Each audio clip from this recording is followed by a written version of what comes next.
Welcome to the Masterpiece Effect, where we don't just chase success, we craft it. I'm Elle Nagy, Self-Leadership Alchemist, Ironman finisher, and your guide on this unconventional journey to elite performance, legacy, and self-mastery. This is not your average personal development podcast. Here, we're questioning the narratives, dismantling limitations, and redefining what it means to lead yourself, your life, and your legacy. If you're ready to move beyond high achievement into intentional creation, you're in the right place. Let's begin crafting the ultimate masterpiece, you. Hello, beautiful human. If you're an artist, an entrepreneur, a leader, I can bet that at some stage, if not frequently, you have faced the question, is this challenge a dead end or is it an open door? Well, what if I told you that the obstacle you're struggling with right now isn't stopping you? It's shaping you. What if fear wasn't something to avoid, but a signal that you're stepping into the next level of your life's masterpiece? Today we're talking about how to turn obstacles into opportunities and why fear isn't the enemy. It's the creative compass guiding you to your most powerful work. In the previous episode, you heard me talking a little bit about becoming an Ironman and the incredible journey of only 4 months to go from watching a YouTube video to crossing the finish line and getting the medal. What I didn't share in that episode was that I was terrified of water. Terrified. In fact, as a child, I was about 7 or 8 years old. I recall going into a waterfall. My parents were having a picnic and it was just my brother and I. And as I was walking into the waterfall, the ground just disappeared under my feet. And I went from enjoying the coolness of the water to frantically trying to figure out which side was up and down, because all the sparkles, the sunshine sparkles in the water makes it a maze and you just lose all sense of direction. And I remembered as I crawled out of the pit after my brother finally saved me, I made this vow in my head as a child that I would never go back into the water because it just wasn't safe. And so I never learned to swim until, good Lord, I must have been in my 30s, late 30s, when I was coaching a client and she had this deep desire to swim the Midmar Mile. 1.6 kilometers, baby. And she was deadly afraid.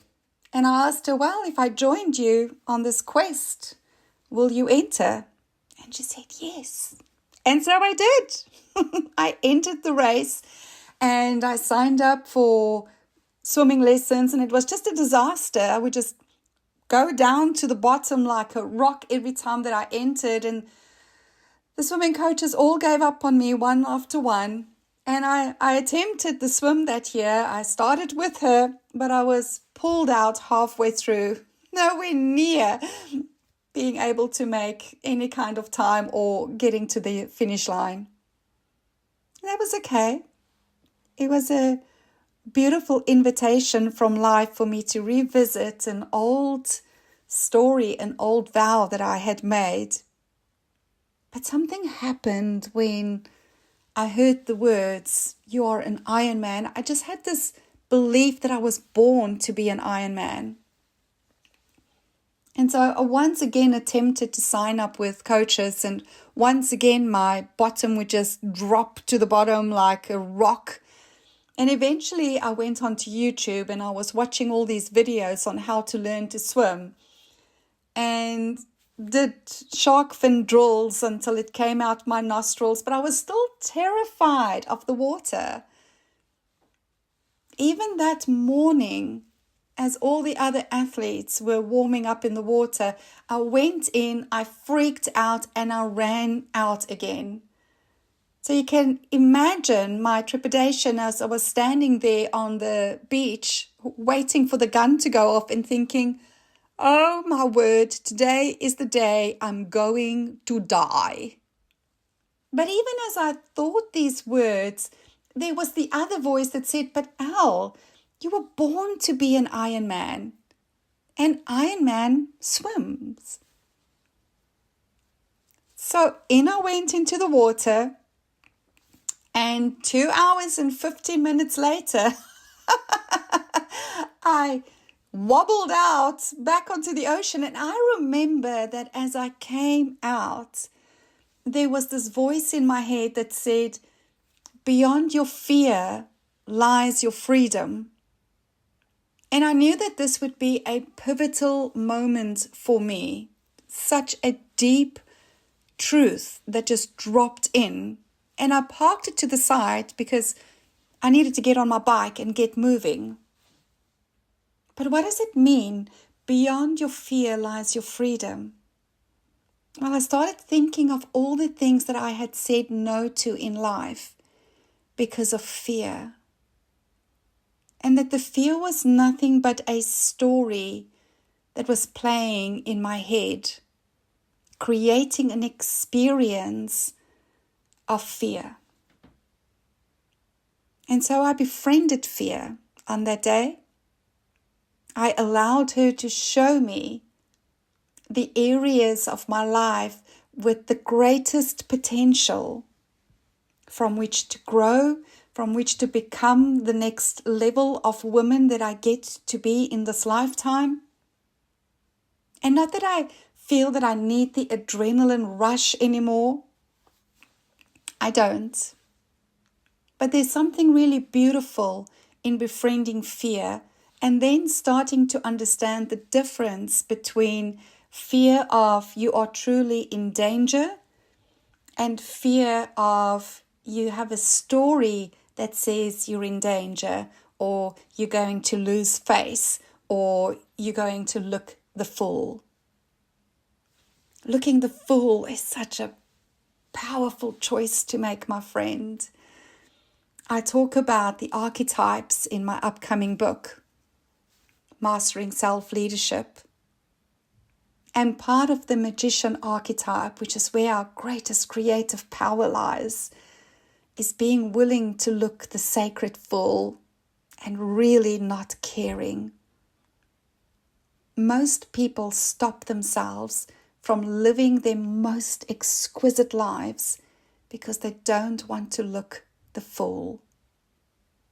So when you delve into what do you really fear and you get real with yourself, 9 times out of 10, it's because, well, what will they say if I fail? Well, failure is just part of the process. Truly. The only real failure in life is stopping yourself from creating what is next.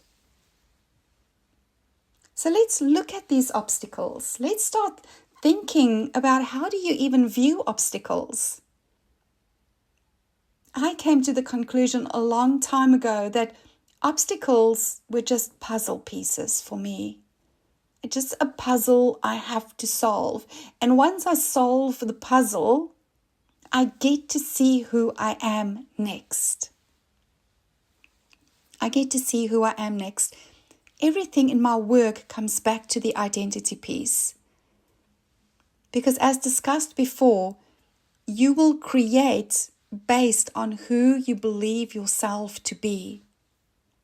And the values of that identity, the limits of that identity, how life works for that identity, that's how you're creating your life. So when you start encountering obstacles and you see them as a puzzle and you have a belief that obstacles happen for me, there's gold in every obstacle. There's something that I get to learn. There's a skill that I get to cultivate. There is a personality that I get to embrace in the practicing of what needs to get done in order for me to get through to the other side, then all of a sudden you don't shy away from your obstacles. You actually hunt them down. You start looking for the puzzles. You start looking for the areas in which you have not ventured in before, for whatever reason. And you'll start discovering that majority of your obstacle is your fear. And your fear is nothing more than your companion in growth. Unless, of course, there's real physical danger, in which it's time to get the dodge out of wherever you are. But I want you to start thinking of, where are you stopping yourself, and where are you giving up on your dreams because of an obstacle? I use everything in life as feedback. And I recall being out on a run. And running, my goodness, is not a pleasant experience for me. I need a hip operation as there's a bone fragment sticking out. And so running is, in fact, rather painful for me. And as I went out for my afternoon run, I was tired and the weather was horrible and a storm just came in. And as I was struggling against this incredible headwind, I was literally shouting out to the universe, "Really? Is that the best you've got for me? Because this is only making me stronger. This is only making me more resilient. This is only helping me." And from that day on, I intentionally go out training in the storms.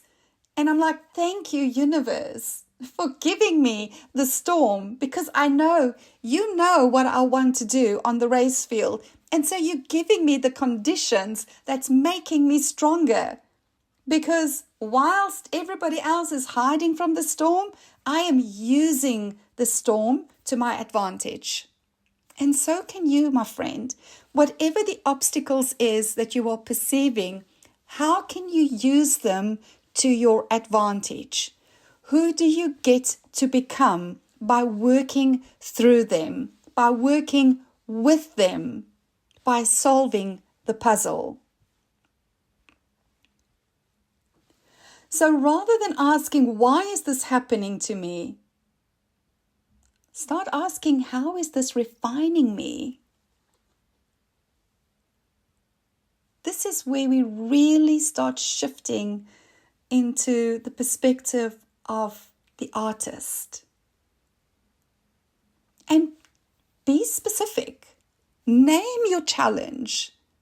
Don't shy away from them. Name your fear. I talk about this in the book as well. It is so important to name the specific fear. Because when you name it, you claim it. Once you've claimed it, it's yours to do with whatever you want to. So what's one obstacle in your life right now that, if you shifted your perspective, could become an opportunity for growth and reinvention? What would change if you treated it as an invitation instead of a limitation? Let me know in the comments. And of course, if there's any other questions that you have that you would like me to discuss in future episodes, leave those in the comments as well. That's it for today's episode of The Masterpiece Effect. But your transformation doesn't stop here. If something resonated, challenged you, or sparked a new insight, I'd love to hear from you. Share your thoughts. Connect with me at ellenaj.com. And if you found value in this conversation, subscribe, leave a review, and share it with someone who needs to hear it. Because life's too short for mediocrity. Let's create a masterpiece. See you next time.